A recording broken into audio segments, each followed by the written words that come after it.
there was an element of surprise that Kenyans were ready to embrace him to that point and to that level, especially after the Pentagon embraced him. A statesman, a reformist, and a political enigma. We think that we will arrive at an acceptable solution.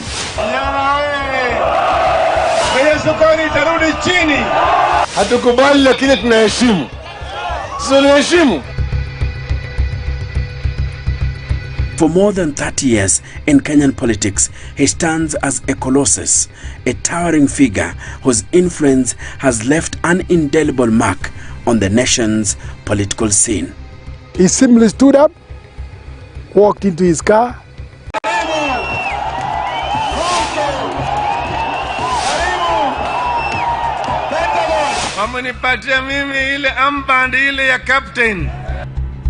Raila Amollo Odinga is an epitome of democracy in this country.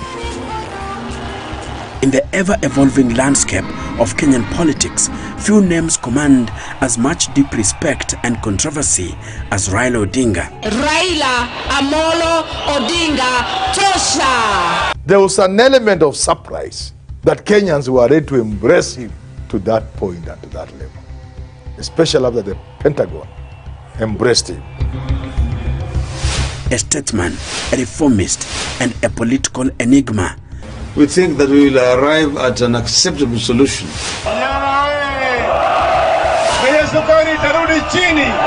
Hatukubali lakini tunaheshimu. Tunaheshimu. For more than 30 years in Kenyan politics, he stands as a colossus, a towering figure whose influence has left an indelible mark on the nation's political scene. He simply stood up, walked into his car, went away. His Nigerian biographer, Babafemi Badejo, described him as a puzzle in Kenya's political landscape.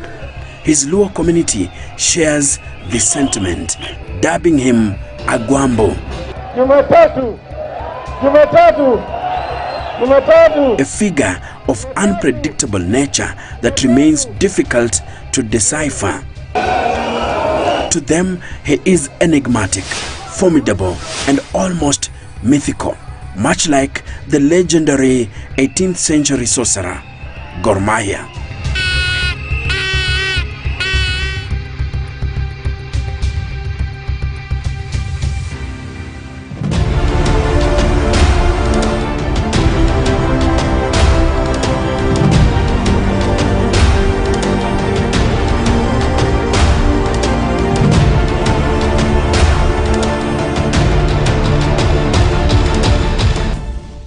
Vijana mko tayari?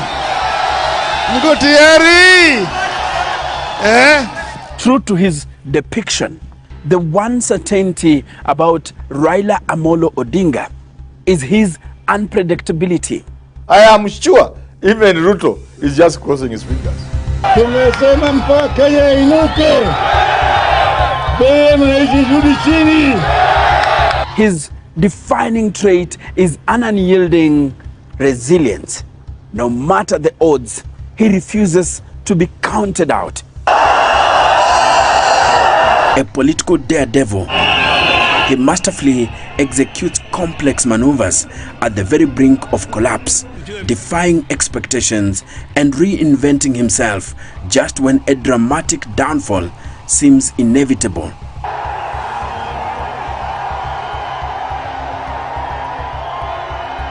NASA is a movement for the liberation of the people of Kenya from political oppression, from economic backwardness. Born in 1945, Raila Odinga was destined for politics. Tunataka kubadilisha Kenya. He recently marked his 80th birthday with an impressive 55 years spent navigating the turbulent waters of Kenyan politics. Raila has established a political enterprise that is unmatchable in this country, Enoch. His journey traces back to October 1969, when his father's detention under Jomo Kenyatta's government abruptly propelled him into high-stakes decision-making at the tender age of 24. Raila has long emerged from his father's shadow, carving out his own path with conviction. A leader in his own right, he independently makes his decisions and boldly guides his supporters. Wakenya wamesema wanataka mambo ambayo imeenda tenge ibadilishwe. I will shake the hand of my rivals and pay the political price if I have to. I will shake their hand if I win, and I will shake their hand if I don't. If you look at Raila Odinga's accolades and the resilience, if you trace Raila's history from 1970s, you will always trace Raila's name and presence in Kenyan struggle for democratic space. On the political battlefield, his influence is undeniable, commanding a following that few in Kenya or even across Africa can rival. Because I love Kenya more than I love Raila Amollo Odinga. The son of Jaramogi Oginga Odinga, Kenya's first vice president, he was exposed early to the struggles of leadership and opposition. But his path will not be easy. From a young age, Raila exhibited exceptional sharpness that set him apart, naturally positioning himself as a commanding force among the Odinga siblings. His quick wit and assertive nature often saw him outmaneuvering his older brother, effortlessly stepping into the role of family captain. His instinct for leadership extended beyond the household, shaping his national political journey. Wherever he goes, he strives to lead, and more often than not, he succeeds. In the 1980s, Raila's defiant stance against Daniel Arap Moi's one-party state led to his arrest and detention without trial for nearly a decade. His experiences in the dungeons of Nyayo House fueled his commitment to multi-party democracy. In the wake of the infamous August 1982 coup attempt, Raila Odinga found himself accused of involvement, facing treason charges and enduring 6 years of detention under President Moi's regime. A 2006 biography published as Raila prepared for his 2007 presidential bid suggested that his role in the failed uprising was more significant than he had publicly acknowledged.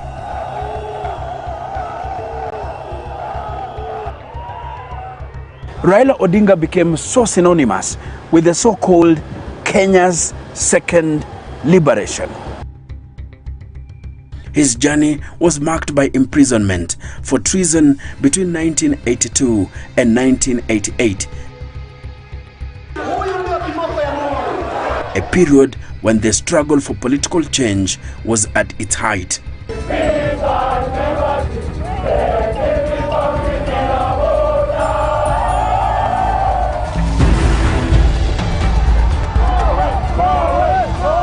And there were many people involved, lawyers, engineers, church people of all denominations, and politicians.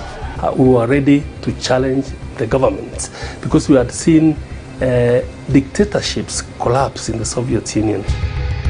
Though released in June 1989, he found himself back behind bars in July 1990 alongside Kenneth Matiba and Charles Rubia for demanding the reintroduction of multi-party democracy. The moment Matiba announced that the meeting at Kamukunji will go on with or without a license.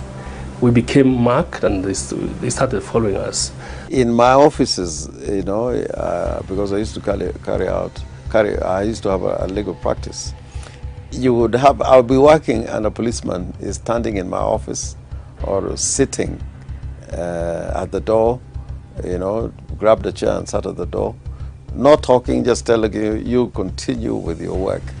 And they stood there watching every little movement that one was making. So it was not an easy time. I was arrested on the 4th, I think the same day that Matiba was arrested. I had gone to State House Primary School to pick my children, and I noticed the cars that were following. There was, standard 1, I think, and 2. And I remember me telling them I jotted down the number plates of the cars that was following me. And I was living in Gomo Estate. I told them that mark those cars, because if we don't get home, whoever it is, just give them the details of the car, because I was sure I was going to be arrested. So I drove with these people following me to Gomo Estate. They surrounded the estate. It was not my first arrest. It must have been the 10th, 15th. So I had this sweater always at the ready, just in case they come. So I wore it, and I opened the door, and when they saw me, of course, they were very angry. So they threw me in the back of a Peugeot 504, and as I remember off, they stopped on the road and really beat me up. They were very angry because I had kept them, I had hidden, and I'd got all this media, that had recorded my arrest. So they really beat me up, and then took me to Nairobi area, traffic headquarters. I never knew there were cells there. But below there are cells, and that's when I learned that Matiba had been there. I understood I was at committee, that I knew I was at committee prison, but I did not know where Matiba was. We were kept ignorant, and it's what they call, you are excommunicated completely by darkness. You don't even know what day it is. What called solitary confinement is very dangerous, punishing you mentally. You even lose time.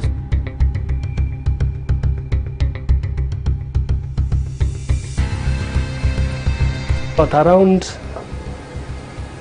midnight, I would say between midnight and 1 a.m., I was put in a Volkswagen Kombi, a blue one.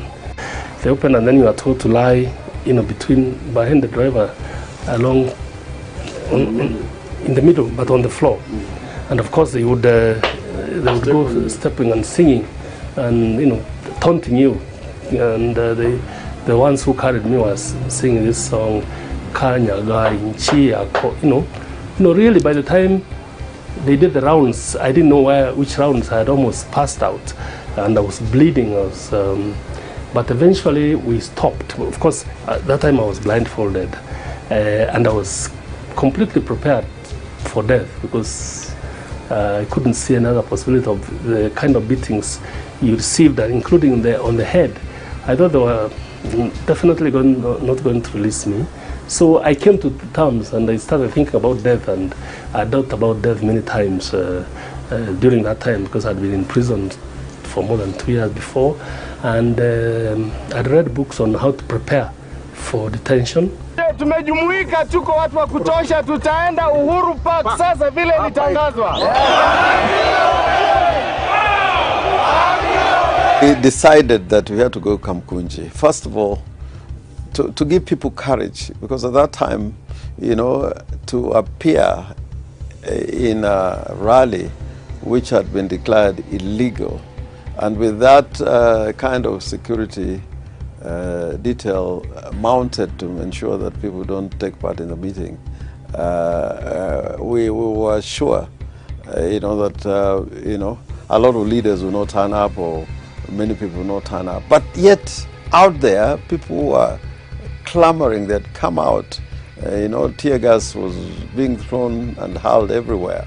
So we said, we cannot let the people down. And we said, okay, well, let's get into this pickup. And as we went, because we know the grounds of the Kamkunji had been occupied by the police. So as we went through the Kaloleni, Bama, Majengo, California area, we said, you know, we must see the people, show the people that we had actually gotten into the area, if not to Kamkunji itself. But all of us knew we were going to be arrested. We were sure we were going to end up in a prison or a police cell. Many people died. Prisons had new inmates. The court had new clans to be tried and jailed hastily by willing judges. Foreign missions had new applications from asylum seekers keen to escape and live to fight another day. Upon his release in June 1991, fearing for his safety, he sought refuge in Norway. The flame of liberation was lit, and Moi and Kanu realized that change was inevitable. Moi called a conference at KICC. He called it Kanu National Conference to decide on the constitution. Right? And he had a field day. So he allowed them to speak. A very clever man. He allowed people to ventilate. What do you think? Should we change? Or should we not change? He allowed them to ventilate.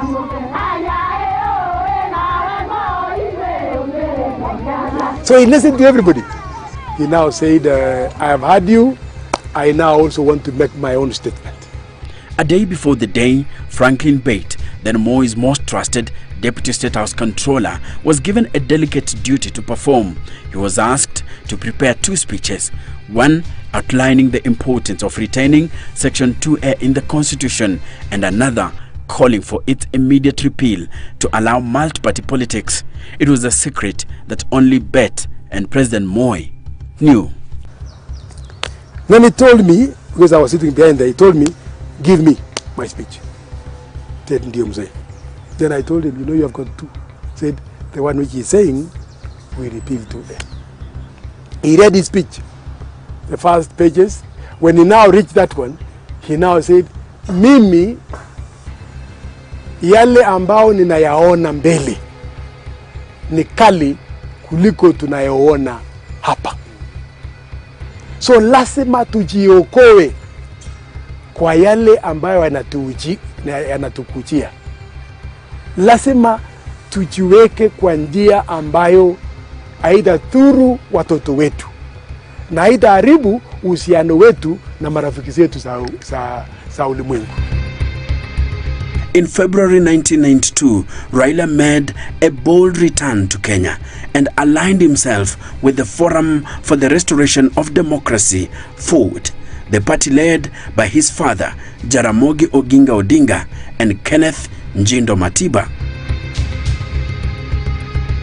However, later that year, internal divisions and interference from the ruling KANU party fractured FORD into 2 factions. FORD Kenya under Jaramogi and FORD Asili under Matiba. They began with us in the Young Turks movement, because you remember after the elections, after the breakup of the 2 FORDs, with FORD Kenya, FORD Asili, Jaramogi leading FORD Kenya, we had that historic meeting at City Stadium, where Paul Mwita became the first vice chairman, and Wamala Kijana the second vice chairman. I became the secretary general, and that was the beginning of the of the divisions, because there was among our group who felt that because of the advanced age of Jaramogi, if he didn't make it to the president because of age, then the seat would again fall to Kikuyu, and they were not prepared for that. They will say all sorts of things, but that was the truth. They fought very hard to ensure that Jaramogi would not be succeeded by Kikuyu in FORD Kenya. So they engineered the removal for Paul Mwite, my own removal, because at that time Raila was supporting Munywa Wayaki to become Secretary General, because he had a longer history of relationship with the family. And that was the beginning, actually. The breakup began on the very first day. And there was a feeling that because Ford Asili is led by a Kikuyu, we shouldn't allow a possibility where the other Ford is also led by a Kikuyu. And that was the beginning of the end of the two Fords, unfortunately. And Moi saw it. Moi saw it and he exploited it to the maximum. Kenneth Matiba is out in London for some medical treatment. And he's coming back. And the man who is leading Ford is Jaramogi Oginga Odinga. Jaramogi Odinga is slightly older than Kenneth Matiba. So you put into the head of Kenneth Matiba that it is time for Jaramogi Oginga Odinga to go where? Go home. So when he's coming, I'm younger and he's old and he has had his time. He needs to go away. So that's what was done. Kenneth Matiba was given that impression just by some statements. And secondly, they told him that, if he did not take his chance, then Mwai Kibaki was going to eclipse him. Matiba was taken in, but not absolutely, until the day when he came back. Absolutely no hesitation in saying that the day Mwai Kibaki formed the Democratic Party is a day that any democratic transition resulting in the leadership of any of us who was in that early stage of second liberation was taken away. Because I remember very well, we had gone with Paul Muita to London to talk to Matiba, who was then recovering. And after great persuasion, Matiba had actually agreed to stand down for Jaramogi. And then out of the blue came this announcement from somebody Matiba called General Kigwaya, announcing the formation of DP. And this got Matiba so annoyed. He said, if Kibaki is standing, I am going to run for president. And it was single-minded. And then when he came, he had a very good reception at the airport, our president. The first thing he did when he now landed in Ford was a big quarrel with Jaramogi Odinga. And that was the end of it. Because it was entered into him that you are also able to be the president. It was done deliberately by some people away, Ford. So he got into it. He got into the trap. And that trap caused a split in Ford. Ford Asili's Kenneth Matiba, Ford Kenya's Oginga Odinga, Mwai Kibaki of DP would lose the presidential contest to KANU's Daniel Arap Moi.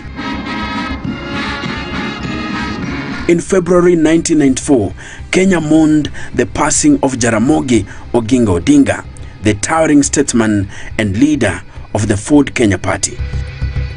But even as the nation bid him farewell, a fierce political battle was already brewing within his party. Amollo Kijana is no longer chairman of Ford Kenya. Among those left behind was his son, Raila Odinga, who believed he was the rightful heir to his father's political legacy.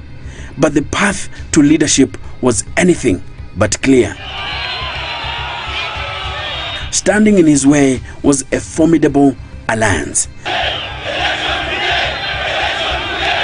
Michael Kijana Wamalwa, then one of Jaramogi's two deputy party chairmen, had his own claim to the leadership. By his side were some of the most influential young reformists of the time: Paul Mwite, James Orengo, Anyang' Nyong'o, John Captain, Mohisa Kitui, and Gitobu Imanyara, a group collectively known as the Young Turks.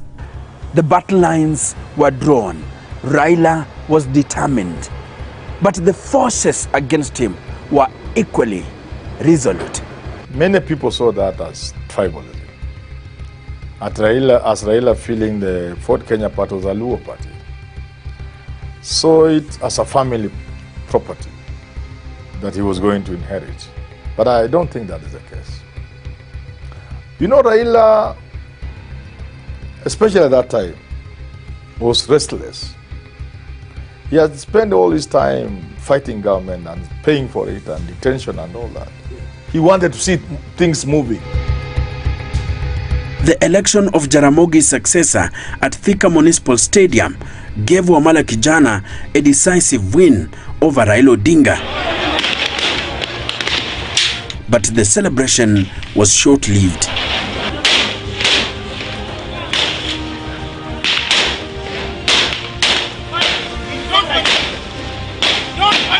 Instantly, mayhem engulfed the stadium.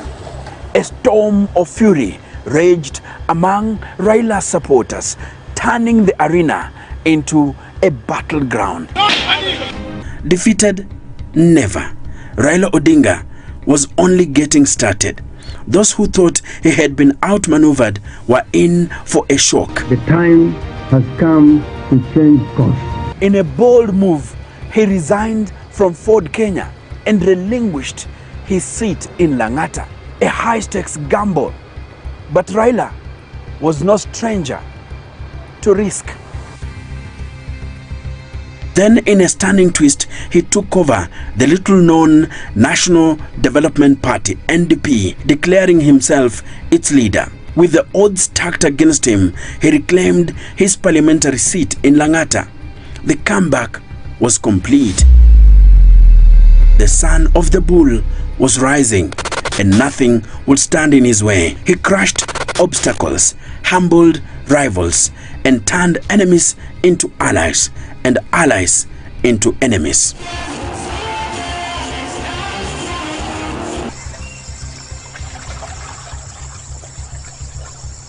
But there was one final mission. Owning a party and winning back Lang'ata were just the beginning.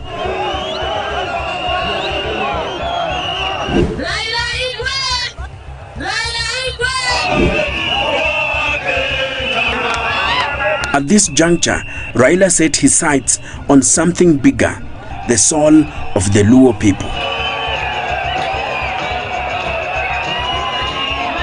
When Jaramogi Oginga Odinga took his final bow, the Luo people were left searching for a voice, a champion, a new folk hero to carry their dreams. The battle for his succession was not fought with swords, but in the arenas of intellect, rhetoric, and raw charisma. On one side stood the scholars, James Orengo, Professor Anyang' Nyong'o, men of letters, polished and urbane. They spoke the language of diplomacy, their words sculpted by academia, their mannerisms refined by intellectual rigor. Raila Amollo Odinga! But the Luo political soul is not stirred by eloquence alone. It demands more than mastery of English, fine dressing, and sophisticated taste. To lead the people, one must not only speak, but act, inspire, and move. Lazima tufunge barabara. Kama baba amesema tufunge, tutafunga. Kama amesema tufanye kazi, tutafanya. In the court of public opinion, the battle was over before it even began.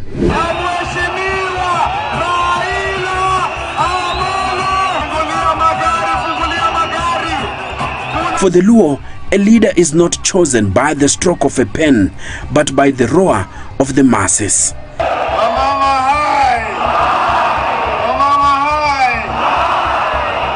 And in Raila Odinga, they found their warrior, their champion, their next great folk hero.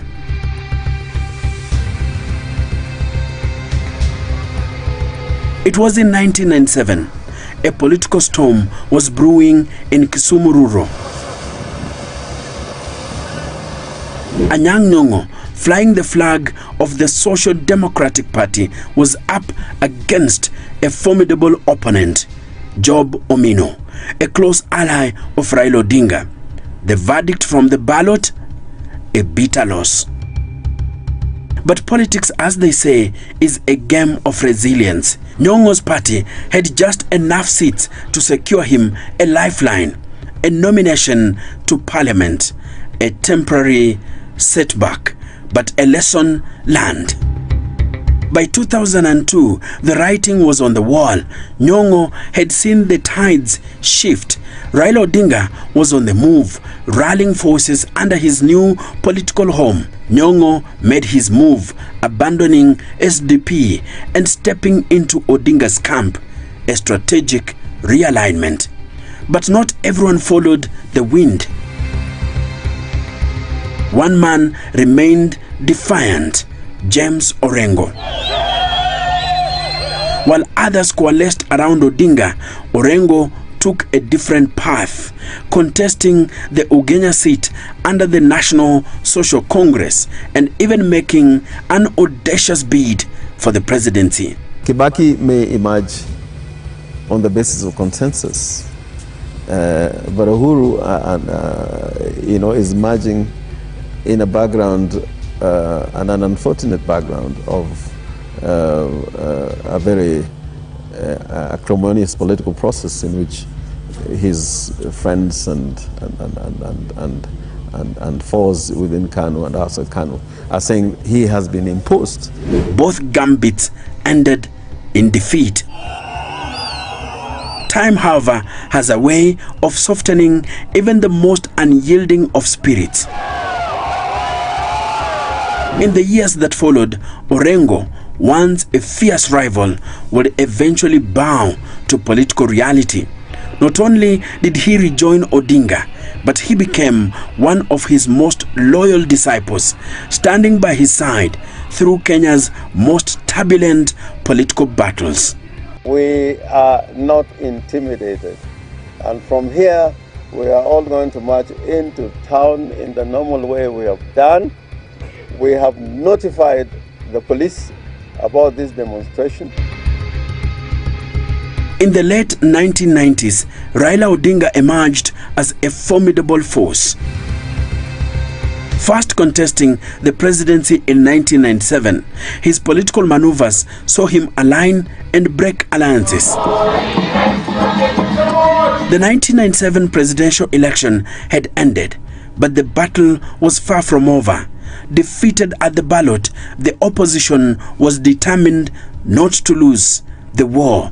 5 political heavyweights, Mwai Kibaki, Michael Wamalwa, Charity Ngilu, Wangari Maathai and Raila Odinga joined forces under one banner, the Opposition Alliance. Their mission: challenge President Moi's legitimacy. Almost every single party has had no reservation whatsoever regarding the need for us to get rid of Moi. But Moi was a seasoned political chess master. Armed with judges and lawyers eager to please him and the weight of incumbency, he maneuvered past their protests. With no legal path left, the opposition settled on a different strategy: unity. A powerful, unwavering front to challenge KANU's grip on power. But behind closed doors, not all was as it seemed. Even as opposition leaders charted a new course together, one of their own was already in secret talks with Moi. Raila Odinga, ever the strategist, was forging a separate path. And then whispers turned into headlines. The country woke up to a new phrase: cooperation, a mysterious political union between Moi's KANU and Odinga's NDP. Some were shocked, others saw it coming.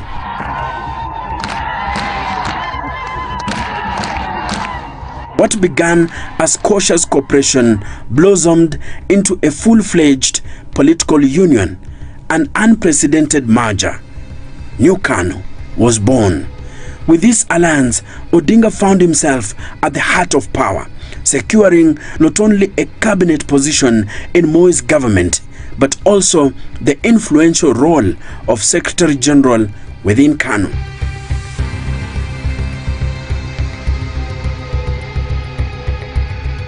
Moi had ruthlessly dumped the ever-loyal JJ Kamotho. It was a move that reshaped Kenya's political landscape, aligning former rivals in a partnership that few had anticipated. Legal overseas think that Moi would like to cling to power. Nataka kutangazia nyinyi kwamba wakati wa kustaafu kwangu umefika baada ya uchaguzi huu. As Kenya braced for a transition, many Kano prominent politicians, among them Professor George Saitoti, Kalonzo Musyoka, Musalia Mudavadi, and Raila Odinga, were tussling to succeed the retiring head of state. But Moi had his choice clear. Uhuru Kenyatta was to be his successor. That this whole movement is intended to sideline Raila and to consign the Luo again to the periphery of politics in Kenya. I think I was prepared to play, as I've said many, many times in the past, any role that I would be offered, either by my party or by Kenyans. I don't think he had in his mind that he was going to give it to Raila. I don't think he had. Neither do I think he had in his mind that he was going to give it to Saitoti. No. I think he had formed up his mind that my candidate for Kano is Uhuru Kenyatta. It was a plan that was... I think that was already in his mind. He has already set it up completely. Because when you look at Uhuru's elevation, yeah, it was like a crash program. Yes. So they should have known that this guy is planning something else. They didn't see it. They didn't see it. They never saw it. But Raila Odinga had other plans. Itakuwa ni kitendo cha usalata mkubwa kwetu kama viongozi kuenda Kasarani kule tukiwa kama tunajua matokeo ya Kasarani tayari yanajulikana. Defying Moi, Odinga led a mass exodus from Kano, finding refuge in the little-known Liberal Democratic Party, LDP. But behind closed doors, he was making moves that few anticipated. On October 14th, 2002, Nyachae and Odinga struck a deal at the Serena Hotel. One of them will run for president, the other will help shape the government.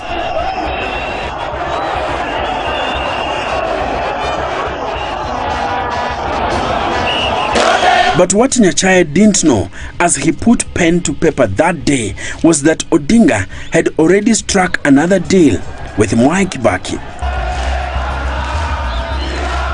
Raila Odinga walked across into Uhuru Park only to declare Mwai Kibaki as the preferred successor to Moi. Tutapeleka mswada kwa bunge ya kuangusha serikali na kufanya uchaguzi mara moja. With two simple words, Kibaki Tosha, he ignited a political revolution. The opposition was galvanized, transforming the National Alliance of Kenya into a formidable force, the National Rainbow Coalition, NAC. There were also people push and pull, push and pull. He came and closed that push and pull and just made one word. And they were unable anymore to feel, they just felt now we have to go with Kibaki. So that statement is what galvanized the opposition? Yes. Just that statement of his is what galvanized them to have now one agenda, one president candidate, and they moved on. After Uhuru Park declaration, after that Uhuru Park declaration by Raila Odinga, from where you sat, were you seeing a victory for the opposition? Yes. We saw a victory. It was very clear. Very clear. Very clear. But you see, what people are forgetting is that at that time, we had Wamalwa, we had Raila, we had Kibaki, Ngilu, and the others. The Kalonzos now came in really after. I personally feel very challenged by the honor that has been bestowed on me by my colleagues, by the parties we have formed, but I even feel more challenged because I am fully aware of the job that is ahead of us.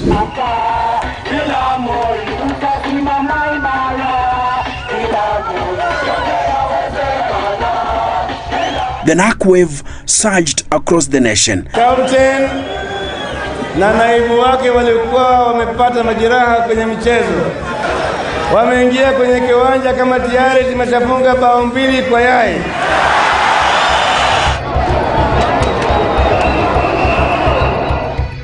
With opinion polls painting a clear picture, victory was within reach.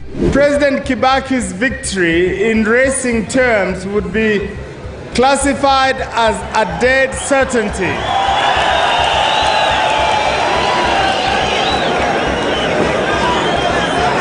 If it was a horse race, it would be a dead certainty that maybe the only way it could lose would be by falling. But since that is not likely, I think it's now a one-horse race. I wonder whether anybody after today will have any doubt in their mind that NARC will form the next government. The change is inevitable. And I want to urge the KANU leadership to recognize that fact and to decide how it wishes to exit itself.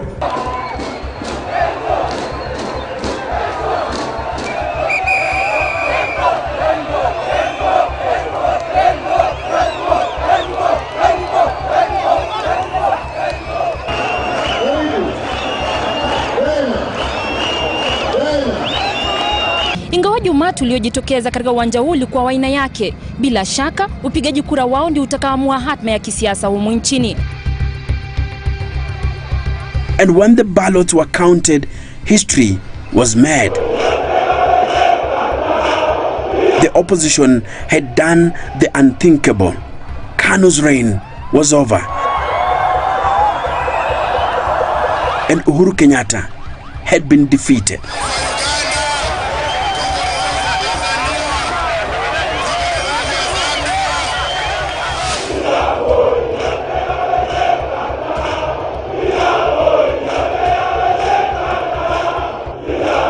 Mimi Mwai Kibaki naapa kwamba nitatenda kazi zangu za urais wa Jamhuri ya Kenya kwa uaminifu.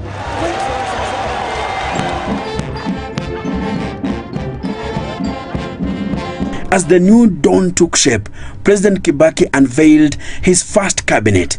Among the key figures, Raila Odinga, the engineer turned politician, now tasked with rebuilding Kenya's infrastructure as Minister for Roads. The dawn of a new era. The opposition had finally taken power. Raila Odinga and Mwai Kibaki stood side by side. But beneath the surface, cracks were already emerging. Barely months into government, Raila Odinga was restless. His appointment as Minister for Roads was not enough. He wanted more. He wanted the title of Prime Minister. The MOU was very clear, and I was in that night discussion where who will become the Prime Minister. And there was a fight between Saitoti and Raila Odinga. Yes. And it was so bad until Raila Odinga gave up and said, it's not about being a prime minister, it's about getting Moi out. And because that was the rallying call, everybody submitted to Raila Odinga being the nominee of LDP to be the prime minister. That secret deal was there. Now, the mistake we did as politicians and leaders for this country is the politics of deceit. We cheat each other. What should have been a smooth transition into governance became a battle of egos and ambitions. Cabinet meetings grew tense. Discussions stalled. Power got into the heads of some people, and they started behaving funny, you know, excluding others in decision making, not meeting the agreements that we had agreed on. Backstabbing, These are the things that is haunting the country. And that's why after Kibaki was sworn in, the gates were closed. And the gates were closed by one person called Matere Kereri, the controller of State House. These are the new operators. Nitatenda kazi zangu za urais wa Jamhuri ya Kenya. Upon assuming the presidency in 2003, Kibaki's wing transformed and departed from the pre-election pact. Instead of the coalition figureheads, the new government acquired new power bearers, a squad drawn entirely from the Mount Kenya region. It included